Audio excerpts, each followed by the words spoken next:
ਮੁੱਖ ਮੰਤਰੀ ਆ ਜਿਹੜਾ ਆਂਦਾ ਸੀ ਮੈਂ ਆਂਡੇ ਦਾ ਵੀ ਮੁਆਵਜ਼ਾ ਦਊਂਗਾ। ਇਹ ਉਹੀ ਮੁੱਖ ਮੰਤਰੀ ਆ ਜਿਹੜਾ ਕਹਿੰਦਾ ਸੀ ਮੈਂ ਮੁਰਗਾ ਮਰ ਜਾਏਗਾ ਉਹਦਾ ਵੀ ਮੁਆਵਜ਼ਾ ਦਊਂਗਾ ਪਿਛਲੀ ਵਾਰੀ। ਹਾਂਜੀ, ਤੇ ਜਿਹੜਾ ਐਰਕੀ ਪਿਛਲੀ ਵਾਰੀ ਵੀ ਇੰਨੀ ਫਸਲ ਖਰਾਬ ਹੋ ਗਈ ਸਾਡੀ, ਇਹਨੇ ਕਿਤੇ ਰੁਪਈਆ ਨਹੀਂ ਪਾਇਆ। ਤੇ ਜਿਨ੍ਹਾਂ ਨੇ ਦੇਤੇ ਕੁੱਕੜ ਪਟਵਾਰੀਆਂ ਨੂੰ ਖਵਾਤੇ ਤੇ ਉਹਨਾਂ ਦੇ ਸਾਰੇ ਮੁਆਵਜ਼ੇ ਆ ਗਏ ਆ। ਤੁਸੀਂ ਨਹੀਂ ਮਿਲੇ? ਨਹੀਂ, ਸਾਨੂੰ ਮਿਲੇ ਨਹੀਂ। ਉਹ ਤੇ ਤੁਹਾਡੇ ਕਾਗਜ਼ ਹੀ ਨਹੀਂ ਪੂਰੇ ਹੋਏ, ਸਾਨੂੰ ਦਿੱਤੇ ਨਹੀਂ ਗਏ ਸਾਡੇ ਤੋਂ ਕਾਗਜ਼। ਸਾਡੇ ਤੋਂ ਕਾਗਜ਼ ਲੈ ਕੇ ਗਏ ਆ, ਨਾਲ 1500 ਰੁਪਈਆ ਲੈ ਕੇ ਗਏ ਆ ਤੇ ਗਾੜੀ ਇਹਨਾਂ ਨੇ ਕੁਝ ਵੀ ਨਹੀਂ ਕੀਤਾ। ਤੁਹਾਨੂੰ ਕਿਹਾ ਫਰਮਾਇਸ਼ਾਂ ਵਾਲਿਆਂ ਦਾ ਸਭ ਕੁਝ ਆ, ਦੂਜਿਆਂ ਦਾ ਕੁਝ ਵੀ ਨਹੀਂ ਹੈਗਾ। ਪਿਛਲੀ ਵਾਰੀ ਵੀ ਐਮਐਲਏ ਆਇਆ ਕਹਿੰਦਾ ਮੈਂ ਹੁਣ ਇਹ ਤੁਸੀਂ ਝੱਲੋ, ਅਗਲੇ ਸਾਲ ਨੂੰ ਮੈਂ ਇਹ ਬਿਲਕੁਲ ਕੰਪਲੀਟ ਕਰਾ ਦੂੰਗਾ। ਜਿਹੜਾ ਰਾਜਾ ਹੈ ਤੁਹਾਡਾ ਰਾਜੇ ਨੇ ਇਹ ਗੱਲ ਕਹੀ ਸੀ ਵੀ ਮੈਂ ਬੰਨ ਬਣਾ ਦੂੰਗਾ ਤੇ ਪਾਣੀ ਤੇ ਫੇਰ ਆ ਗਿਆ ਤੇ ਬੰਨ ਅੱਜ ਤੱਕ ਨਹੀਂ ਵੱਜਾ। ਤੇ ਰਾਜਾ ਤਾਂ ਫਿਰ ਫੋਟੋਆਂ ਵੀ ਪਾਉਣਗੇ ਉਹ ਵੀ ਅਸੀਂ ਜੀ ਮਦਦ ਕਰ ਰਹੇ ਹਾਂ ਇਹਨਾਂ ਦੇ। ਉਹ ਤੇ ਪਾਉਣੀਆਂ ਹੀ ਆ ਫੋਟੋਆਂ, ਮਦਦ ਕਰ ਰਹੇ ਆ। ਉਹ ਤਾਂ ਸਰਕਾਰਾਂ ਤੋਂ ਉਹਨਾਂ ਨੇ ਕੁਛ ਨਾ ਕੁਛ ਲੈਣਾ, ਅੱਗੇ ਭਾਵੇਂ ਨਾ ਹੀ ਪਹੁੰਚੇ ਕੁਛ ਵੀ। ਅੱਛਾ, ਹਾਂਜੀ, ਤੇ ਇਹ ਬੰਨ ਨਹੀਂ ਬਣਾ ਸਕਦੇ। ਇਹਨਾਂ ਨੂੰ ਦੀਦਾ ਨਹੀਂ ਕਿ ਵੀ ਇੰਨਾ ਮੁਲਕ ਡੁੱਬਣ ਡਿਆ ਤਾਂ ਅਸੀਂ ਇਹ ਬੰਨ ਬਣਾਉਣਾ ਵਾ। ਇਹਨਾਂ ਨੂੰ ਆਪ ਨੂੰ ਸ਼ਰਮ ਆਉਣੀ ਚਾਹੀਦੀ ਵੀ ਜਦੋਂ ਉੱਥੇ ਜਾ ਕੇ ਅਸੀਂ ਇਹੋ ਜਿਹੇ ਹਾਲਾਤਾਂ 'ਚ ਨਹੀਂ ਜਾਂਦੇ। ਅਸੀਂ ਵੋਟਾਂ ਲੈਣ ਕਾਹਦੇ ਲਈ ਆਉਣੇ ਇੱਥੇ? ਵੀ ਇਦਾਂ ਦੇ ਵਿੱਚ ਬੰਦਾ ਬਿਮਾਰ ਠਮਾਰ ਹੋ ਜਵੇ ਉਹਦੇ ਲਈ ਫਿਰ ਦੀ ਘੜੀ ਹਾਲੇ ਕੋਈ ਮੈਡੀਕਲ ਵਾਲਾ ਨਹੀਂ ਆਇਆ ਨਾ, ਕੋਈ ਮਦਦ ਨਹੀਂ, ਕੋਈ ਨਾ ਮਤਲਬ ਡੰਗਰਾਂ ਵਾਸਤੇ ਨਾ ਬੰਦਿਆਂ ਵਾਸਤੇ। ਜਨਰਲ ਡਿਜ਼ਾਸਟਰਸ ਦੇ ਨਾਲ ਨਜਿੱਠਣ ਦੇ ਲਈ, ਇਹੋ ਜਿਹੀਆਂ ਆਫਤਾਂ ਦੇ ਨਾਲ ਨਜਿੱਠਣ ਦੇ ਲਈ ਉਹ ਕੋਈ ਟੀਮ ਪਹੁੰਚੀ ਹੋਵੇ? ਅਜੇ ਤੱਕ ਨਹੀਂ ਕੋਈ ਪਹੁੰਚੀ। ਕੋਈ ਟੀਮ ਨਹੀਂ ਪਹੁੰਚੀ। ਐਮਐਲਏ ਪਹੁੰਚਿਆ? ਨਹੀਂ ਪਹੁੰਚੀ। ਰਾਜਾ ਜਿਹੜਾ ਐਮਐਲਏ ਤੁਹਾਡਾ ਅਜੇ ਤੱਕ ਨਹੀਂ ਕੋਈ ਪਹੁੰਚਿਆ। ਇਹ ਉਹ ਲੋਕ ਨੇ ਜਿਨ੍ਹਾਂ ਦੀਆਂ 15-15 20-20 ਕਿੱਲੇ ਦੀ ਪੈਲੀ ਹੈ। ਜਦੋਂ 15-15 20-20 ਕਿੱਲਿਆਂ ਦੇ ਮਾਲਕ ਇਸ ਤਰੀਕੇ ਦੇ ਨਾਲ ਰੁਲ ਰਹੇ ਨੇ ਤਾਂ ਜਿਹੜਾ ਬਿਲਕੁਲ ਮਜ਼ਦੂਰ ਵਰਗ ਦਾ, ਮਜ਼ਦੂਰ ਤਬਕੇ ਦਾ ਵਿਅਕਤੀ ਹੋਊਗਾ ਉਹ ਕਿੰਨਾ ਟੁੱਟਿਆ ਹੋਇਆ ਹੋਊਗਾ ਉਹਦਾ ਅੰਦਾਜ਼ਾ ਅਸੀਂ ਨਹੀਂ ਲਗਾ ਸਕਦੇ। ਇਹ ਸਾਡੀ 2023 ਲੱਖ ਰੁਪਏ ਦੀ ਮੇਰੀ ਖੁਦ ਦੀ ਝੋਟੀ ਮਰੀ ਇੱਥੇ ਜਿਹੜਾ ਆਇਆ ਹੈ। ਲੱਖ ਰੁਪਏ ਦੀ? ਲੱਖ ਰੁਪਏ ਦੀ ਝੋਟੀ, ਸਾਰਿਆਂ ਨੂੰ ਪਤਾ ਮੇਰੇ ਪਿੰਡ ਵਾਲੇ। ਹਾਂ, 1 ਰੁਪਈਆ ਵੀ ਦਿੱਤਾ ਗੱਲ ਕਰਦੇ। ਇੱਕ ਪਾਸੇ ਦੇ ਵਿੱਚ ਜੰਗਲ ਬਣਿਆ ਪਿਆ, ਉਹਦੀ ਡਾਫ ਲੱਗਦੀ ਤੇ ਪਾਣੀ ਬਲ ਕੇ ਉਧਰੋਂ ਸਾਨੂੰ ਆਣ ਪੈਂਦਾ। ਬੰਨ ਨਹੀਂ ਗਾੜੀ ਹੈਗਾ। ਜੰਗਲ ਕਿਹਨੇ ਲਾਇਆ? ਜੰਗਲਾਤ ਨੇ ਲਾਇਆ। ਕੀ ਜੰਗਲਾਤ ਨੂੰ ਇਹੀ ਜਗ੍ਹਾ ਦਿਸੀ ਜੰਗਲ? ਹਾਂ, ਸਾਰੇ ਵੇਖੋ ਜਾ ਕੇ ਫੋਟੋ ਲਾ ਕੇ ਵੇਖੋ। ਆ ਤੁਸੀਂ ਦੇਖ ਸਕਦੇ ਹੋ ਵਿੱਚ ਜਿੰਨੇ ਰੁੱਖ ਲੱਗੇ ਹੋਏ ਨੇ, ਇਹ ਕਹਿੰਦੇ ਨੇ ਕਿ ਜੰਗਲਾਤ ਮਹਿਕਮੇ ਦੇ ਵੱਲੋਂ ਲਗਾਏ ਗਏ ਰੁੱਖ ਨੇ। ਰੁੱਖਾਂ ਦੀ ਗਿਣਤੀ ਵਧਾਉਣ ਦੇ ਲਈ ਉਹਨਾਂ ਨੂੰ ਸਹੀ ਢੰਗ ਤੇ ਵੀ ਲਾਉਣਾ ਜ਼ਰੂਰੀ ਹੈ। ਤੁਸੀਂ ਕੋਈ ਵੀ ਕਹਿ ਲਈਏ ਵੀ ਗੈਰ ਜ਼ਰੂਰੀ ਜਗ੍ਹਾ ਤੇ ਚੀਜ਼ਾਂ ਲਾ ਦਿਓਗੇ ਤਾਂ ਉਸ ਦਾ ਇਸੇ ਤਰੀਕੇ ਨਾਲ ਨੁਕਸਾਨ ਹੋਊਗਾ। ਪ੍ਰਸ਼ਾਸਨ ਕਿੰਨਾ ਕੁ ਇਹਨਾਂ ਦੇ ਲਈ ਰਾਸ਼ਨ ਲੈ ਕੇ ਪਹੁੰਚਿਆ, ਪਸ਼ੂਆਂ ਦੇ ਲਈ ਚਾਰਾ ਲੈ ਕੇ ਪਹੁੰਚਿਆ, ਇਹਨਾਂ ਦੀ ਰਿਹਾਇਸ਼ ਦਾ ਪ੍ਰਬੰਧ ਕਰਨ ਦੇ ਲਈ ਪਹੁੰਚਿਆ, ਜਾਂ ਘੱਟੋ ਘੱਟ ਸਭ ਤੋਂ ਘੱਟ ਇਹਨਾਂ ਨੂੰ ਦਿਲਾਸਾ ਦੇਣ ਦੇ ਲਈ ਪਹੁੰਚਿਆ? ਤਾਂ ਉਹ ਜਦੋਂ ਗੱਲ ਕਰਦੇ ਆ ਤਾਂ ਕਹਿੰਦੇ ਨੇ ਇਸ ਏਰੀਏ ਦੇ ਐਮਐਲਏ ਜਿਹੜੇ ਨੇ ਜਸਵੀਰ ਸਿੰਘ ਰਾਜਾ ਹੁਣੀ, ਕਿਉਂਕਿ ਟਾਂਡਾ ਹਲਕਾ ਪੈਂਦਾ ਹੈ, ਤਾਂ ਉਹ ਕਹਿੰਦੇ ਨੇ ਵੀ ਆਉਂਦੇ ਨੇ, ਦਿਲਾਸਾ ਦੇ ਕੇ 2 ਵਾਰੀ ਜਾ ਚੁੱਕੇ ਨੇ। ਦਿਲਾਸੇ ਦੇ ਨਾਲ ਕੀ ਇਹ ਲੋਕਾਂ ਦਾ ਘਰ ਚੱਲ ਜਾਊਗਾ? ਫਸਲ ਜਿਹੜੀ ਤਬਾਹ ਹੋ ਚੁੱਕੀ ਹੈ, ਕੀ ਦਿਲਾਸੇ ਦੇ ਨਾਲ ਉਹ ਫਸਲ ਦੁਬਾਰਾ ਠੀਕ ਹੋ ਜਾਊਗੀ? ਦਿਲਾਸੇ ਦੇ ਨਾਲ ਜੇ ਕਿਸੇ ਦੇ ਘਰ 'ਚ ਬਿਮਾਰ ਵਿਅਕਤੀ ਪਿਆ ਹੈ ਉਹ ਠੀਕ ਹੋ ਜਾਊਗਾ, ਜਾਂ ਫਿਰ ਉਸ ਦੇ ਇਲਾਜ ਲਈ ਦਵਾਈ ਆ ਜਾਊਗੀ?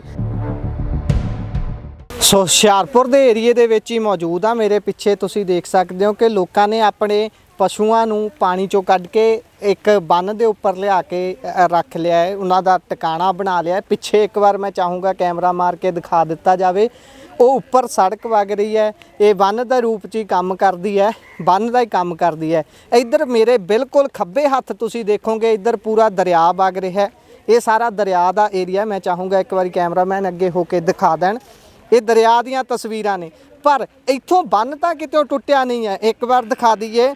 ਇੱਥੇ ਦੱਸਣ ਵਾਲੀ ਗੱਲ ਇਹ ਹੈ ਕਿ ਜਿਸ ਬੰਨ ਤੇ ਇਸ ਸਮੇਂ ਅਸੀਂ ਖੜੇ ਹਾਂ, ਇੱਧਰਲੇ ਬੰਨੇ ਬੰਨ ਤਾਂ ਕੋਈ ਟੁੱਟਿਆ ਨਹੀਂ ਹੈ, ਪਰ ਲੋਕਾਂ ਦਾ ਕਹਿਣਾ ਇਹ ਹੈ ਕਿ ਇੱਧਰ ਜਿਹੜਾ ਪਾਣੀ ਆਇਆ ਉਹ ਕਿਉਂ ਆਇਆ ਹੈ, ਕਿਉਂਕਿ ਇਹ ਜਿਹੜਾ ਇੰਨਾ ਕਿ ਸਟਰੈਚ ਹੈ ਇਹ ਬਹੁਤ ਥੋੜਾ ਜਿਹਾ, ਅੱਗੇ ਜਾ ਕੇ ਕੁਝ ਵੀ ਨਹੀਂ ਹੈ, ਜਿਸ ਕਰਕੇ ਜਦੋਂ ਪਾਣੀ ਜ਼ਿਆਦਾ ਚੜ੍ਹਦਾ ਦਰਿਆ ਦੇ ਵਿੱਚ ਫਿਰ ਸਾਰਾ ਪਾਣੀ ਉਛਲ ਕੇ ਇੱਧਰਲੇ ਪਾਸੇ ਆ ਜਾਂਦਾ ਤੇ ਇੱਧਰ ਜਿੰਨੀ ਰਿਹਾਇਸ਼ ਹੈ, ਜਿੰਨੇ ਘਰ ਨੇ, ਉਹਨਾਂ ਘਰਾਂ ਦੇ ਵਿੱਚ ਪਾਣੀ ਜਾ ਵੜਦਾ ਹੈ ਤੇ ਅੱਗੇ ਜਾ ਕੇ ਹੇਠੋਂ ਦੀ ਕੋਈ ਵੀ ਪੁਲੀਆਂ ਨਹੀਂ ਪਾਈਆਂ ਹੋਈਆਂ ਜਿਸ ਦੇ ਨਾਲ ਪਾਣੀ ਦਾ ਨਿਕਾਸ ਦੂਜੇ ਖੇਤਾਂ ਦੇ ਵਿੱਚ ਵੀ ਹੋ ਸਕੇ ਤੇ ਪਾਣੀ ਵੰਡਿਆ ਜਾਵੇ ਤੇ ਘੱਟ ਲੋਕਾਂ ਦਾ ਨੁਕਸਾਨ ਹੋਵੇ। ਹੁਣ ਲੋਕ ਆਪ ਵੀ ਨਿਕਲ ਕੇ ਸੜਕਾਂ ਤੇ ਬੈਠੇ ਹੋਏ ਨੇ, ਬੰਨਾਂ ਤੇ ਬੈਠੇ ਹੋਏ ਨੇ, ਆਰਜ਼ੀ ਰਿਹਾਇਸ਼ਾਂ ਬਣਾਈਆਂ ਹੋਈਆਂ ਨੇ ਬਿਲਕੁਲ ਦਰਿਆ ਦੇ ਕਿਨਾਰੇ ਦੇ ਉੱਪਰ। ਤੇ ਜਿਹੜੇ ਲੋਕ ਇੱਕ ਜਗ੍ਹਾ ਨੂੰ ਛੱਡ ਕੇ ਦੂਜੀ ਜਗ੍ਹਾ ਜਾ ਸਕਦੇ ਸੀ, ਉਹ ਗਏ ਹੋਏ ਨੇ। ਇਸ ਸਾਰੇ ਦੇ ਵਿੱਚ ਵੱਡਾ ਸਵਾਲ ਇਹ ਖੜਾ ਹੁੰਦਾ ਹੈ ਕਿ ਪ੍ਰਸ਼ਾਸਨ ਨੇ ਇਹਨਾਂ ਦੀ ਮਦਦ ਕੀ ਕੀਤੀ। ਪ੍ਰਸ਼ਾਸਨ ਕਿੰਨਾ ਕੁ ਇਹਨਾਂ ਦੇ ਲਈ ਰਾਸ਼ਨ ਲੈ ਕੇ ਪਹੁੰਚਿਆ, ਪਸ਼ੂਆਂ ਦੇ ਲਈ ਚਾਰਾ ਲੈ ਕੇ ਪਹੁੰਚਿਆ, ਇਹਨਾਂ ਦੀ ਰਿਹਾਇਸ਼ ਦਾ ਪ੍ਰਬੰਧ ਕਰਨ ਦੇ ਲਈ ਪਹੁੰਚਿਆ, ਜਾਂ ਘੱਟੋ ਘੱਟ ਸਭ ਤੋਂ ਘੱਟ ਇਹਨਾਂ ਨੂੰ ਦਿਲਾਸਾ ਦੇਣ ਦੇ ਲਈ ਪਹੁੰਚਿਆ। ਤਾਂ ਉਹ ਜਦੋਂ ਗੱਲ ਕਰਦੇ ਆ ਤਾਂ ਕਹਿੰਦੇ ਨੇ ਇਸ ਏਰੀਏ ਦੇ ਐਮਐਲਏ ਜਿਹੜੇ ਨੇ ਜਸਵੀਰ ਸਿੰਘ ਰਾਜਾ ਹੁਣੀ, ਕਿਉਂਕਿ ਟਾਂਡਾ ਹਲਕਾ ਪੈਂਦਾ ਹੈ, ਤਾਂ ਉਹ ਕਹਿੰਦੇ ਨੇ ਵੀ ਆਉਂਦੇ ਨੇ, ਦਿਲਾਸਾ ਦੇ ਕੇ 2 ਵਾਰੀ ਜਾ ਚੁੱਕੇ ਨੇ। ਦਿਲਾਸੇ ਦੇ ਨਾਲ ਕੀ ਇਹ ਲੋਕਾਂ ਦਾ ਘਰ ਚੱਲ ਜਾਊਗਾ? ਫਸਲ ਜਿਹੜੀ ਤਬਾਹ ਹੋ ਚੁੱਕੀ ਹੈ, ਕਿ ਦਿਲਾਸੇ ਦੇ ਨਾਲ ਉਹ ਫਸਲ ਦੁਬਾਰਾ ਠੀਕ ਹੋ ਜਾਊਗੀ? ਦਿਲਾਸੇ ਦੇ ਨਾਲ ਜੇ ਕਿਸੇ ਦੇ ਘਰ 'ਚ ਬਿਮਾਰ ਵਿਅਕਤੀ ਪਿਆ ਹੈ ਉਹ ਠੀਕ ਹੋ ਜਾਊਗਾ, ਜਾਂ ਫਿਰ ਉਸ ਦੇ ਇਲਾਜ ਲਈ ਦਵਾਈ ਆ ਜਾਊਗੀ? ਦਿਲਾਸੇ ਦੇ ਨਾਲ ਘਰ ਦੇ ਵਿੱਚ ਬੈਠੀ ਜਵਾਨ ਧੀ ਦਾ ਜਿਸ ਨੇ ਵਿਆਹ ਕਰਨ ਦੀ ਵਿਉਂਤ ਘੜੀ ਹੋਊਗੀ, ਪੂਰਾ ਪ੍ਰਬੰਧ ਕਰਨ ਦੀ ਤਿਆਰੀ ਕੀਤੀ ਹੋਊਗੀ ਕਿ ਉਸ ਧੀ ਦਾ ਵਿਆਹ ਹੋ ਜਾਊਗਾ। ਦਿਲਾਸੇ ਦੇ ਨਾਲ ਬੱਚਿਆਂ ਦੇ ਸਕੂਲ ਦੀਆਂ ਫੀਸਾਂ ਤਾਰ ਦਿੱਤੀਆਂ ਜਾਣਗੀਆਂ। ਵੱਡੇ ਸਵਾਲ ਨੇ, ਪਰ ਹਰ ਵਾਰ ਜਿਵੇਂ ਪਾਣੀ ਚੜ੍ਹਦਾ ਹੈ ਤਾਂ ਇਹ ਲੋਕ ਸਭ ਤੋਂ ਪਹਿਲਾਂ ਮਾਰਚ ਆਉਂਦੇ ਨੇ, ਇਹ ਲੋਕ ਸਭ ਤੋਂ ਪਹਿਲਾਂ ਰੁੜਦੇ ਨੇ। ਮਾਸੂਮ ਲੋਕ ਹਮੇਸ਼ਾ ਲੁੱਟੇ ਜਾਂਦੇ ਨੇ। ਜੇਕਰ ਇੱਥੇ ਵੱਖ-ਵੱਖ ਸੇਵਾ ਦਲ ਮਦਦ ਕਰਨ ਲਈ ਨਾ ਹੋਣ ਤਾਂ ਇਹਨਾਂ ਲੋਕਾਂ ਦਾ ਬਣੂਗਾ ਕੀ, ਅਸੀਂ ਸੋਚ ਵੀ ਨਹੀਂ ਸਕਦੇ। ਅਸੀਂ ਇੱਕ ਦਿਨ ਦੇ ਲਈ ਇੱਥੇ ਆਏ ਹਾਂ, ਤਾਂ ਅਸੀਂ ਜਦੋਂ ਇਹ ਹਾਲਾਤ ਜੋ ਬਣੇ ਹੋਏ ਦੇਖ ਰਹੇ ਹਾਂ ਉਹ ਹੈਰਾਨ ਕਰਨ ਵਾਲੇ ਨੇ। ਤੇ ਜੇਕਰ ਆਪਾਂ ਇਹਨਾਂ ਦੀ ਹਾਲਾਤਾਂ ਦੀ ਗੱਲ ਕਰ ਲਈਏ ਤਾਂ ਕਈ ਦਿਨਾਂ ਤੋਂ ਇੱਥੇ ਨੇ। ਬੀਬੀ ਜੀ ਕਿੰਨੇ ਕੁ ਦਿਨਾਂ ਤੋਂ ਆ ਕੇ ਬਾਹਰ ਬੈਠੇ ਹੋਏ ਆ ਇੱਥੇ? ਇਹ ਕੱਲ ਦੇ ਆਏ ਅਸੀਂ ਬਾਹਰ। ਅੱਛਾ ਜੀ, ਕੱਲ ਦੇ ਆਏ ਸੀ। ਤੇ ਕਿੰਨਾ ਕੁ ਪਾਣੀ ਹੈ ਅੰਦਰ? ਇੱਥੇ ਖੜ ਜਾ। 10 ਫੁੱਟ ਹੋਣਾ ਪਾਣੀ ਤੇ। 10 ਫੁੱਟ ਅੰਦਰ ਪਾਣੀ ਹੈਗਾ। ਤੇ ਨੁਕਸਾਨ ਕਿੰਨਾ ਕੁ ਹੋ ਗਿਆ? ਨੁਕਸਾਨ ਬਹੁਤ ਹੋਇਆ ਵਾ। 10-15 ਕਿੱਲੇ ਤਕਰੀਬਨ ਤੇ ਸਾਡੇ ਹੀ ਆ ਜਿਹੜੇ ਖਤਮ ਹੋ ਗਏ ਆ। ਤੇ ਕੀ ਲੱਗਦਾ 10-15 ਕਿੱਲਿਆਂ ਦਾ ਮਾਲਕ ਇਸ ਤਰੀਕੇ ਨਾਲ ਨਿਕਲ ਕੇ ਬਾਹਰ ਬਹਿ ਜਵੇ ਤੇ ਸਰਕਾਰ ਪੁੱਛਣ ਪਹੁੰਚ ਰਹੀ ਹੈ? ਕੋਈ ਬੇੜੀ ਨਹੀਂ ਆਈ ਹਲੇ ਤੱਕ, ਕੋਈ ਇੱਥੇ ਐਮਐਲਏ ਨਹੀਂ ਆਇਆ, ਕੋਈ ਲੀਡਰ ਨਹੀਂ ਆਇਆ। ਬਸ ਇਹੋ ਕੁਛ ਆ, ਸਰਪੰਚ 2-4 ਤਰਪਾਲਾਂ ਦੇ ਗਿਆ ਹੈ ਤੇ ਗੱਲ ਖਤਮ ਆ। ਅੱਧਿਆਂ ਨੂੰ ਮਿਲੀਆਂ, ਅੱਧਿਆਂ ਨੂੰ ਨਹੀਂ ਮਿਲੀਆਂ। ਅੱਛਾ, ਫਿਰ ਤੁਸੀਂ ਇੱਥੇ ਐਮਐਲਏ ਨਹੀਂ ਆਇਆ ਹਲੇ ਤੱਕ। ਐਮਐਲਏ ਕੁਛ ਕਰ ਕੋਈ ਨਹੀਂ ਆਇਆ। ਤੇ ਜਦੋਂ ਵੋਟਾਂ ਲੈਣੀਆਂ ਹੁੰਦੀਆਂ ਉਦੋਂ ਤਾਂ ਬਾਰ-ਬਾਰ ਆਉਂਦੇ ਆ, ਉਦੋਂ ਤੇ ਹੱਥ ਜੋੜਦੇ ਆ। ਉਦੋਂ ਤੇ ਆਂਦੇ ਆ ਸਾਨੂੰ ਵੋਟਾਂ ਪਾ ਦਿਓ, ਬਣਾ ਦਿਓ, ਆਹ ਕਰਾਂਗੇ, ਜੇ ਕਰਾਂਗੇ। ਕੱਚੇ ਰਸਤੇ ਅੱਗੇ ਸਾਡੇ, ਕੋਈ ਰਸਤਾ ਨਹੀਂਗਾ ਪੱਕਾ ਹੈਗਾ। ਥੱਲੇ ਹੋ ਜਾਓ ਮਾੜਾ ਜਿਹਾ, ਇਹਦੇ ਅੰਦਰ ਨੂੰ ਹੋ ਜਾਓ, ਪਾਣੀ ਜਾ ਰਿਹਾ ਮਾਈਕ ਦੇ ਅੰਦਰ। ਅੱਛਾ, ਫਿਰ ਜਦੋਂ ਉਸਲੇ ਹੁੰਦਾ ਹੈ ਉਸ ਟਾਈਮ ਤਾਂ ਉਹ ਤੁਸੀਂ ਦੱਸਿਆ ਕਿ ਵੋਟਾਂ ਮੰਗਦੇ ਨੇ ਕਿ ਵੋਟਾਂ ਸਾਨੂੰ ਪਾ ਦਿਓ, ਅਸੀਂ ਐਂ ਕਰਾਂਗੇ, ਓਂ ਕਰਾਂਗੇ, ਤੇ ਫਿਰ ਉਦੋਂ ਨਹੀਂ ਤੁਸੀਂ ਉਹਨਾਂ ਨੂੰ ਆਹ ਚੀਜ਼ਾਂ ਗਣਾਉਂਦੇ? ਵਾਰ-ਵਾਰ ਕਰਾਈ ਦਾ ਆਜ਼ਾਦ ਵੀ ਬਾਅਦ ਚ ਕੋਈ ਨਹੀਂ ਇੱਥੇ ਆਉਂਦਾ। ਹੁਣ ਇਹਨਾਂ ਨੂੰ ਪਾਣੀ ਦਿਸਦਾ ਵੀ ਓਵਰਲੋਡ ਹੋਇਆ ਪਿਆ ਵਾ। ਇਹਨਾਂ ਨੂੰ ਜਦੋਂ ਪਾਣੀ ਡੈਮ ਦੇ ਵਿੱਚ ਹੁੰਦਾ ਵਾ, ਪਹਿਲਾਂ ਬਾਰਿਸ਼ਾਂ ਨਹੀਂ ਪੈਂਦੀਆਂ। ਇਹ ਤਾਂ ਮੁਲਕ ਨੂੰ ਜਾਣ ਕੇ ਡੋਬਣ ਡਏ। ਇਹ ਕੋਈ ਤਰੀਕਾ ਥੋੜਾ, ਇਹ ਤਾਂ ਮੁਲਕ ਨੂੰ ਡੋਬਣ ਡਏ ਆ। ਇੰਨੀਆਂ ਫਸਲਾਂ ਤੇ ਅਸੀਂ ਖਰਚੇ ਲਾਏ ਆ, ਸਾਨੂੰ ਕੁਝ ਵੀ ਹਾਸਲ ਨਹੀਂ ਹੋਣਾ ਹੁਣ ਨਾ। ਕੁਛ ਕਿਸੇ ਨੇ ਅੱਗੇ ਵੀ ਖਰਾਬਾ ਨਹੀਂ ਸਾਨੂੰ ਦਿੱਤਾ ਤੇ ਹੁਣ ਤੱਕ ਵੀ ਨਹੀਂ ਕਿਸੇ ਨੇ ਦੇਣਾ। ਕੀ ਆ, ਕੋਈ ਸੌਦਾ ਦੇ ਜਾਊਗਾ, ਕੋਈ ਇੱਥੇ ਆਣ ਕੇ ਤਰਪਾਲਾਂ ਦੇ ਜਾਊਗਾ, ਉਹਦੇ ਨਾਲ ਇਹ ਖਰਚੇ ਥੋੜੀ ਨਾ ਪੂਰੇ ਹੋ ਜਾਣੇ ਆ। ਹੁਣ ਘਰ ਇਹ ਸਾਡੀਆਂ 2 ਬੇਟੀਆਂ ਹਲੇ ਬੈਠੀਆਂ ਘਰੇ, ਕੋਈ ਹਲੇ ਤੱਕ ਬੇੜੀ ਮਹਿਕਮੇ ਵੱਲੋਂ ਨਹੀਂ ਕੋਈ ਆਈ। ਜਿਹੜੀ ਆਪਣੇ ਆਪ ਇਹਨਾਂ ਨੇ ਮੁੰਡਿਆਂ ਨੇ ਲਿਆਂਦੀਆਂ ਇਕੱਠੀਆਂ ਕਰਕੇ ਉਹੀ ਬੇੜੀਆਂ ਚੱਲਣ ਡਈਆਂ। ਅੱਛਾ, ਮਤਲਬ ਕਿ ਅਲੱਗ-ਅਲੱਗ ਜਿਹੜੇ ਸੇਵਾ ਦਲ ਸੇਵਾ ਕਰ ਰਹੇ ਨੇ ਉਹਨਾਂ ਨੇ ਕੱਢਿਆ ਇਹ ਸਾਡੇ ਆਪਣੇ ਮੁੰਡੇ ਨੇ ਜਿਨ੍ਹਾਂ ਨੇ ਬੇੜੀਆਂ ਲਿਆਂਦੀਆਂ ਨੇ ਤੇ ਉਹ ਹੀ ਕੱਢਣ ਡਏ ਆ। ਉਹ ਕੱਢਣ ਡਏ? ਹਾਂਜੀ। ਤੇ ਫਿਰ ਸਰਕਾਰ ਦਾ ਕੀ ਕੰਮ ਹੈ ਇੱਥੇ? ਸਰਕਾਰਾਂ ਤਾਂ ਹੁੰਦੀਆਂ ਹੀ ਆਮ ਲੋਕਾਂ ਦੀ ਸੇਵਾ ਲਈ ਨੇ। ਤੇ ਸਰਕਾਰਾਂ ਤਾਂ ਬਸ ਆਪਣੇ ਲਈ ਆ, ਕਿਸੇ ਲਈ ਕਾਹਦੀਆਂ ਨੇ? ਸਾਨੂੰ ਅਸੀਂ ਤਾਂ ਡੁੱਬਣ ਡਏ, ਕਿਸੇ ਨੇ ਆਣ ਕੇ ਪੁੱਛਿਆ ਵੀ ਤੁਹਾਨੂੰ ਕੁਝ ਚਾਹੀਦਾ ਕਿ ਨਹੀਂ ਚਾਹੀਦਾ? ਇਹ ਉਹੀ ਮੁੱਖ ਮੰਤਰੀ ਆ ਜਿਹੜਾ ਕਹਿੰਦਾ ਮੈਂ ਆਮ ਘਰਾਂ ਦਾ? ਉਹੀ ਮੁੱਖ ਮੰਤਰੀ ਆ ਜਿਹੜਾ ਆਂਦਾ ਸੀ ਮੈਂ ਅੰਡੇ ਦਾ ਵੀ ਮੁਆਵਜ਼ਾ ਦਊਂਗਾ। ਇਹ ਉਹੀ ਮੁੱਖ ਮੰਤਰੀ ਆ ਜਿਹੜਾ ਕਹਿੰਦਾ ਸੀ ਮੈਂ ਮੁਰਗਾ ਮਰ ਜਾਏਗਾ ਉਹਦਾ ਵੀ ਮੁਆਵਜ਼ਾ ਦਊਂਗਾ। ਪਿਛਲੀ ਵਾਰੀ ਹਾਂਜੀ, ਤੇ ਜਿਹੜਾ ਐਰਕੀ ਪਿਛਲੀ ਵਾਰੀ ਵੀ ਇੰਨੀ ਫਸਲ ਖਰਾਬ ਹੋ ਗਈ ਸਾਡੀ, ਇਹਨੇ ਕਿਤੇ ਰੁਪਈਆ ਨਹੀਂ ਪਾਇਆ। ਤੇ ਜਿਨ੍ਹਾਂ ਨੇ ਦੇਤੇ ਕੁੱਕੜ ਪਟਵਾਰੀਆਂ ਨੂੰ ਖਵਾਤੇ ਤੇ ਉਹਨਾਂ ਦੇ ਸਾਰੇ ਮੁਆਵਜ਼ੇ ਆ ਗਏ ਆ। ਸ਼ਰਾਬਾਂ ਪਿਆਤੀਆਂ ਉਹਨਾਂ ਨੂੰ ਮਿਲ ਗਏ ਆ, ਤੇ ਜਿਨ੍ਹਾਂ ਨੇ ਕੁਝ ਨਹੀਂ ਦਿੱਤਾ ਉਹਨਾਂ ਨੇ ਇਹਨਾਂ ਲਿਖਿਆ ਹੀ ਨਹੀਂ ਕੁਝ ਵੀ। ਤੁਹਾਨੂੰ ਪਤਾ ਵੀ ਆਲੇ ਦੁਆਲੇ ਲੈ ਮੁਆਵਜ਼ੇ ਲੋਕਾਂ ਨੇ? ਲਏ ਆ ਸਾਡੇ ਘਰ ਦੇ ਲਾਗੇ ਲਾਗੇ ਲਏ ਲੋਕਾਂ ਨੇ। ਤੁਸੀਂ ਨਹੀਂ ਲਏ? ਨਹੀਂ, ਸਾਨੂੰ ਮਿਲੇ ਨਹੀਂ। ਉਹ ਤੇ ਤੁਹਾਡੇ ਕਾਗਜ਼ ਹੀ ਨਹੀਂ ਪੂਰੇ ਹੋਏ, ਸਾਨੂੰ ਦਿੱਤੇ ਨਹੀਂ ਗਏ ਸਾਡੇ ਤੋਂ ਕਾਗਜ਼। ਸਾਡੇ ਤੋਂ ਕਾਗਜ਼ ਲੈ ਕੇ ਗਏ ਆ, ਨਾਲ 1500 ਰੁਪਈਆ ਲੈ ਕੇ ਗਏ ਆ, ਤੇ ਗਾੜੀ ਇਹਨਾਂ ਨੇ ਕੁਝ ਵੀ ਨਹੀਂ ਕੀਤਾ। ਤੁਹਾਨੂੰ ਕਿਹਾ ਫਰਮਾਇਸ਼ਾਂ ਵਾਲਿਆਂ ਦਾ ਸਭ ਕੁਝ ਆ, ਦੂਜਿਆਂ ਦਾ ਕੁਝ ਵੀ ਨਹੀਂ ਹੈਗਾ। ਫਰਮਾਇਸ਼ਾਂ ਵਾਲਿਆਂ ਦਾ ਸਭ ਕੁਝ ਚੱਲਦਾ ਏ। ਇਹ ਆਮ ਲੋਕ ਮਰਨ ਨੂੰ ਛੱਡ ਦਿੱਤੇ? ਹਾਂਜੀ, ਆਮ ਲੋਕ ਤਾਂ ਭਾਵੇਂ ਹੁਣੇ ਇੱਥੇ ਰੁੜ ਜਾਣ, ਉਹਨਾਂ ਨੂੰ ਥੋੜਾ ਪੁੱਛਣਾ ਵਾ। ਵੀਡੀਓ ਬਣਾ ਕੇ ਲੈ ਜਾਣਗੇ, ਇੰਨੇ ਲੋਕ ਰੁੜ ਗਏ ਆ। ਆਹ ਗੱਲ ਕਰਨੀ, ਹੋਰ ਥੋੜਾ ਨਾ ਕੋਈ ਕਰਨੀ ਇਹਨਾਂ। ਤੇ ਆਪਾਂ ਤਾਂ ਚਲੋ ਫੇਰ ਵੀ ਸਾਰ ਲਾਂਗੇ, ਬੇਜ਼ਬਾਨਾਂ ਦਾ ਕਿੱਦਾਂ ਸਾਰ? ਬੇਜ਼ਬਾਨਿਆਂ ਦਾ ਤੇ ਆਹ ਸੂਣ ਵਾਲੇ ਡੰਗਰ ਨੇ ਕਿੱਦਾਂ ਦੀ ਜਗ੍ਹਾ ਤੇ ਅਸੀਂ ਬੱਧੇ ਆ, ਇਹਨਾਂ ਦਾ ਕੋਈ ਮਸਲਾ ਹੱਲ ਨਹੀਂ ਹੈਗਾ। ਅਸੀਂ ਘਰਾਂ ਤੋਂ ਏਡੇ ਏਡੇ ਰਾਜੀ ਕਰਕੇ ਲਿਆਂਦੇ ਤੇ ਇਹ ਇੱਕ ਦਿਨ ਚ ਹੀ ਖਤਮ ਹੋ ਜਾਣੇ ਲਿੱਸੇ ਹੋ ਜਾਣੇ ਆ। ਤੇ ਨਾ ਦੁੱਧ ਰਹਿਣਾ, ਜਿਹੜਾ ਦੁੱਧ ਵੀ ਆ ਸਾਡਾ ਉਹ ਵੀ ਜਾਂਦਾ ਰਹਿਣਾ ਤੇ ਉਹ ਫਸਲ ਤਾਂ ਗਈ ਆ। ਤੇ ਜ਼ਿਮੀਂਦਾਰ ਨੇ ਕਿੱਥੋਂ ਉੱਠਣਾ, ਇਹਨਾਂ ਦੇਣਾ ਕੱਖ ਨਹੀਂਗਾ। ਇਹ ਤਾਂ ਹੱਥ ਆਉਣਗੇ ਖੜੇ ਕਰਕੇ ਗਾਂਹ ਜਾਣਗੇ। ਇਹ ਫਿਰ ਜਦੋਂ ਇਹੋ ਜਿਹੇ ਹਾਲਾਤ ਬਣਦੇ ਨੇ ਉਦੋਂ ਫਰਜ਼ ਸਰਕਾਰ ਦਾ, ਚਲੋ ਜਿੱਦਾਂ ਆਪਾਂ ਪਹਿਲਾਂ ਗੱਲ ਕੀਤੀ, ਜ਼ਿਆਦਾ ਬਣਦਾ ਹੈ। ਪਰ ਹੁਣ ਇੱਥੇ ਸੇਵਾ ਕਰਨ ਅਲੱਗ-ਅਲੱਗ ਲੋਕ ਲੰਗਰ ਵੀ ਲਿਆ ਰਹੇ ਨੇ, ਲੰਗਰ ਲਿਆਉਂਦੇ ਆ ਗੁਰਦੁਆਰਿਆਂ ਵਾਲੇ, ਗੁਰਦੁਆਰਿਆਂ ਹਾਂਜੀ। ਫਿਰ ਉਹ ਲੱਗੇ ਤਾਂ ਆਮ ਲੋਕ ਹੀ ਸੇਵਾ 'ਚ ਨੇ, ਫਿਰ ਸਰਕਾਰ ਤਾਂ ਕਿਤੇ ਵੀ ਨਹੀਂ ਦੀਦੀ। ਸਰਕਾਰ ਤੇ ਹਾਲੇ ਤੱਕ ਨਾ ਪਿਛਲੀ ਵਾਰੀ ਇੰਨਾ ਕੁਝ ਕੀਤਾ ਸਰਕਾਰ ਨੇ, ਜੋ ਸੌਦੇ ਪੱਤੇ ਦੇ ਕੇ ਗਏ ਆਮ ਲੋਕ ਹੀ ਲੈ ਕੇ ਆਉਂਦੇ ਰਹੇ। ਮੈਡੀਕਲ ਸਹੂਲਤ ਕੋਈ ਮਿਲ ਰਹੀ ਇਦਾਂ ਦੇ 'ਚ ਬੰਦਾ ਬਿਮਾਰ ਠਮਾਰ ਹੋ ਜਵੇ ਉਹਦੇ ਲਈ? ਫਿਰ ਦਿਕੜੀ ਹਾਲੇ ਕੋਈ ਮੈਡੀਕਲ ਵਾਲਾ ਨਹੀਂ ਆਇਆ ਨਾ, ਕੋਈ ਮਦਦ ਨਹੀਂ, ਕੋਈ ਨਾ ਮਤਲਬ ਡੰਗਰਾਂ ਵਾਸਤੇ ਨਾ ਬੰਦਿਆਂ ਵਾਸਤੇ। ਅੱਛਾ, ਤੁਹਾਡੇ ਇੱਧਰ ਘਰਾਂ ਵੱਲ ਪਾਣੀ ਆਉਂਦਾ ਕਿੱਥੋਂ ਹੈ ਇਹ ਦੱਸ ਦਿਓ, ਵੀ ਇੱਥੋਂ ਕਿਤੇ ਬੰਨ ਟੁੱਟਿਆ ਹੈ ਜਾਂ ਫਿਰ ਆਹ ਵਾਲਾ ਜਿਹੜਾ ਬੰਨ ਹੈ ਇਹਦੇ 'ਚ ਕਿਤੇ ਨੁਕਸਾਨ ਹੈ? ਇਹ ਪਿੱਛੋਂ ਫਤਿਹਗੁੱਲੇ ਤੋਂ ਬੰਨ ਇਹਨਾਂ ਨੇ ਬੱਧਾ ਹੀ ਨਹੀਂਗਾ, ਤਕਰੀਬਨ ਕਈ ਸਾਲਾਂ ਤੋਂ ਨਹੀਂ ਬੱਧਾ। ਪਿਛਲੀ ਵਾਰੀ ਵੀ ਐਮਐਲਏ ਆਇਆ, ਕਹਿੰਦਾ ਮੈਂ ਹੁਣ ਇਹ ਤੁਸੀਂ ਝੱਲੋ, ਅਗਲੇ ਸਾਲ ਨੂੰ ਮੈਂ ਬਿਲਕੁਲ ਕੰਪਲੀਟ ਕਰਾ ਦੂੰਗਾ। ਜਿਹੜਾ ਰਾਜਾ ਹੈ ਤੁਹਾਡਾ ਰਾਜੇ ਨੇ ਇਹ ਗੱਲ ਕਹੀ ਸੀ ਵੀ ਮੈਂ ਬੰਨ ਬਣਾ ਦੂੰਗਾ, ਤੇ ਪਾਣੀ ਤੇ ਫੇਰ ਆ ਗਿਆ ਤੇ ਬੰਨ ਅੱਜ ਤੱਕ ਨਹੀਂ ਵੱਜਾ। ਤੇ ਰਾਜਾ ਤਾਂ ਫਿਰ ਫੋਟੋਆਂ ਵੀ ਪਾਉਣਗੇ ਉਹ ਵੀ ਅਸੀਂ ਜੀ ਮਦਦ ਕਰ ਰਹੇ ਹਾਂ ਇਹਨਾਂ ਦੇ। ਹਾਂਜੀ, ਉਹ ਤੇ ਪਾਉਣੀਆਂ ਹੀ ਆ ਫੋਟੋਆਂ, ਮਦਦ ਕਰ ਰਹੇ ਆ ਉਹ ਤਾਂ ਸਰਕਾਰਾਂ ਤੋਂ ਉਹਨਾਂ ਨੇ ਕੁਛ ਨਾ ਕੁਛ ਲੈਣਾ, ਅੱਗੇ ਭਾਵੇਂ ਨਾ ਹੀ ਪਹੁੰਚੇ ਕੁਛ ਵੀ। ਅੱਛਾ, ਹਾਂਜੀ, ਤੇ ਇਹ ਬੰਨ ਨਹੀਂ ਬਣਾ ਸਕਦੇ, ਇਹਨਾਂ ਨੂੰ ਦੀਦਾ ਨਹੀਂਗਾ ਵੀ ਇੰਨਾ ਮੁਲਕ ਡੁੱਬਣ ਡਿਆ ਤਾਂ ਅਸੀਂ ਇਹ ਬੰਨ ਬਣਾਉਣਾ ਵਾ। ਇਹ ਮੌਕੇ ਦੀ ਸਰਕਾਰ ਕੁਛ ਨਹੀਂ ਕਰਨ ਡਈ ਤੇ ਦੂਜੀ ਸਰਕਾਰ ਕੀ ਕਰੂਗੀ? ਦੂਜੀ ਸਰਕਾਰ ਕੀ ਕਰੂਗੀ?